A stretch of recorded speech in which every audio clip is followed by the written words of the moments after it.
Hola, buenas noches. Mi nombre es Catalina, de la Librería de la Facultad de Economía de la UNAM, y el día de hoy nuestra lectura en voz alta será del libro Técnica y Civilización de Lewis Mumford, editado por Pepitas de Calabaza.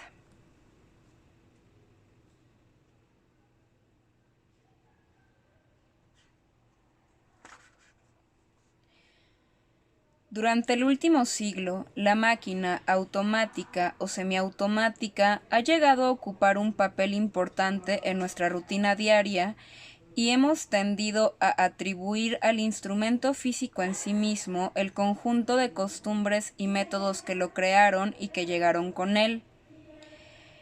Casi todos los debates sobre tecnología, desde Marx en adelante, han tendido a exagerar el papel desempeñado por las partes más móviles y activas de nuestro equipo industrial y han despreciado otros elementos igualmente cruciales de nuestra herencia técnica.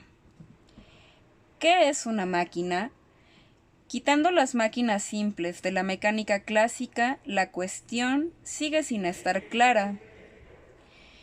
Muchos de los autores que se han ocupado de la era de la máquina la han tratado como si la máquina fuera un fenómeno muy reciente y como si el artesanado hubiera empleado únicamente herramientas para transformar el medio. Se trata de ideas preconcebidas carentes de toda base. Durante los 3000 últimos años, por lo menos, las máquinas han sido parte esencial de nuestro patrimonio técnico. La definición de Rayleigh ha seguido siendo canónica. Una máquina es una combinación de cuerpos resistentes dispuestos de tal manera que por medio de ellos las fuerzas de la naturaleza puedan ser obligadas a realizar un trabajo acompañado por ciertos movimientos determinantes. Pero esta definición no nos lleva muy lejos. La fama de esta definición, que sin embargo deja fuera a la amplia clase de las máquinas accionadas por la fuerza humana, se debe a la importancia de su autor como primer gran morfólogo de las máquinas. Las máquinas se han desarrollado a partir de un complejo de elementos no orgánicos para convertir la energía, para realizar un trabajo, para incrementar las capacidades mecánicas o sensoriales del cuerpo humano, o para reducir a un orden y una regularidad mensurables los procesos de la vida. El autómata es el último peldaño de un proceso que empezó con el uso de una u otra parte del cuerpo del hombre como instrumento. Detrás del desarrollo de las herramientas y las máquinas yace la pretensión de modificar el entorno de tal manera que refuerce y sostenga el organismo humano.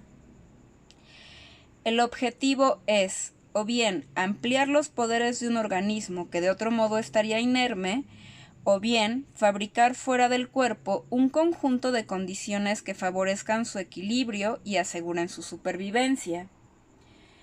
En vez de una adaptación fisiológica al frío, que podría traducirse, por ejemplo, en el desarrollo del sistema capilar o en el hábito de la hibernación, se produce una adaptación ambiental como la que fue posible gracias al uso de la ropa o a la construcción de refugios. La diferencia fundamental entre una máquina y una herramienta reside en el grado de independencia de su manejo con respecto a la habilidad y a la fuerza motriz del operador. La herramienta se presta a la manipulación, la máquina a la acción automática. El grado de complejidad no es un factor decisivo. Al usar la herramienta, la mano y el ojo humanos llevan a cabo acciones complejas que son el equivalente, en función, de una máquina muy sofisticada, mientras que por otro lado hay máquinas sumamente eficaces como el martinete que ejecutan trabajos muy sencillos con la ayuda de un mecanismo relativamente simple. La diferencia entre las herramientas y las máquinas radica principalmente en el grado de automatismo que hayan alcanzado. el trabajador ducho en el uso de una herramienta se vuelve más preciso y más automático, en una palabra, más mecánico, a medida que sus movimientos, en un principio voluntarios, se estabilizan como movimientos reflejos y por otra parte, incluso en las máquinas más completamente automatizadas, ha de intervenir en algún momento al principio y al final del proceso, primero en el diseño original y por último en la capacidad para corregir defectos y hacer reparaciones, la participación consciente de un agente humano. Hay, además, entre la herramienta y la máquina otra clase de objetos, la máquina herramienta.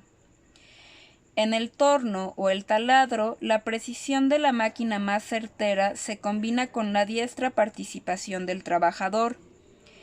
Cuando a este complejo mecánico se le añade una fuente externa de energía, la línea divisoria resulta aún más difícil de trazar.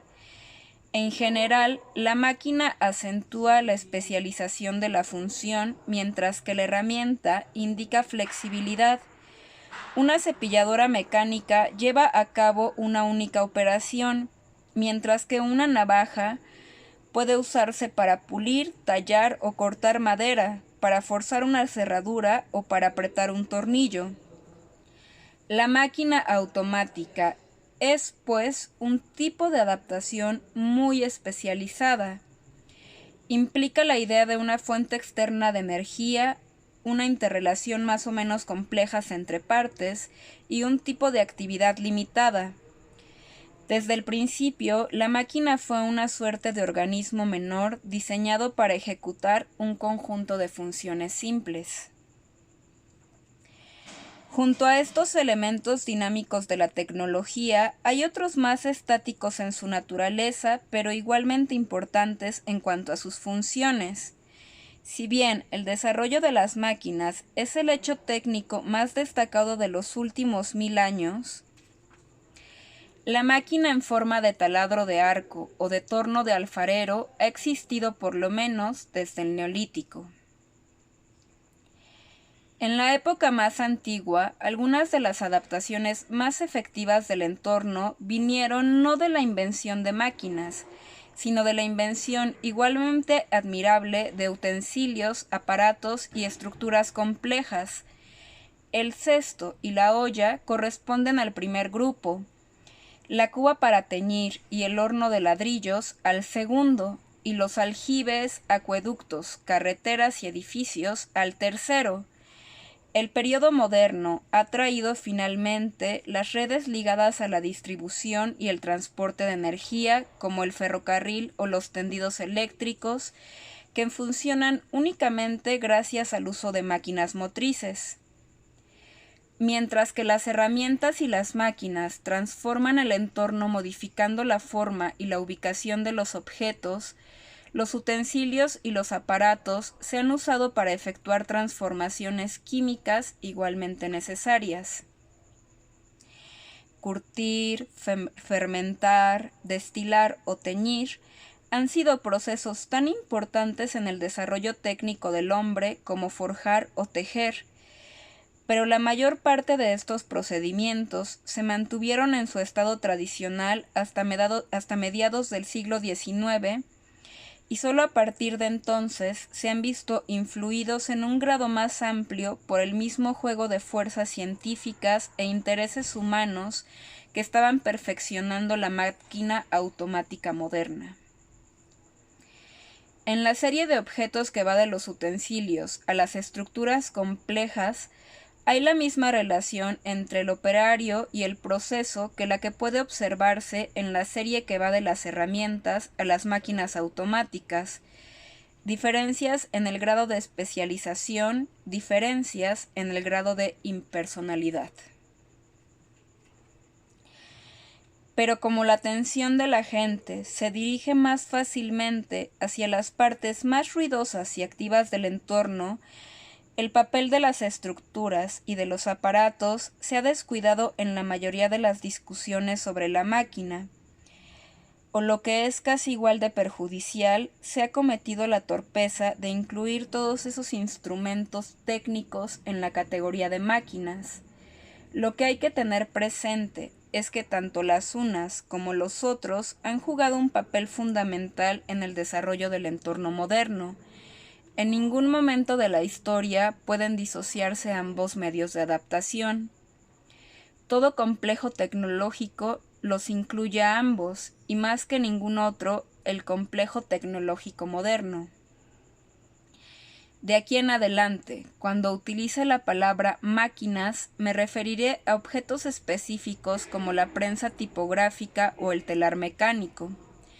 Cuando use el término la máquina, lo utilizaré como referencia abreviada a todo el complejo tecnológico que abarca el conocimiento, las habilidades y las artes derivadas de la industria o implicadas en la nueva técnica, e incluirá diversas formas de herramientas, aparatos y estructuras, así como máquinas propiamente dichas.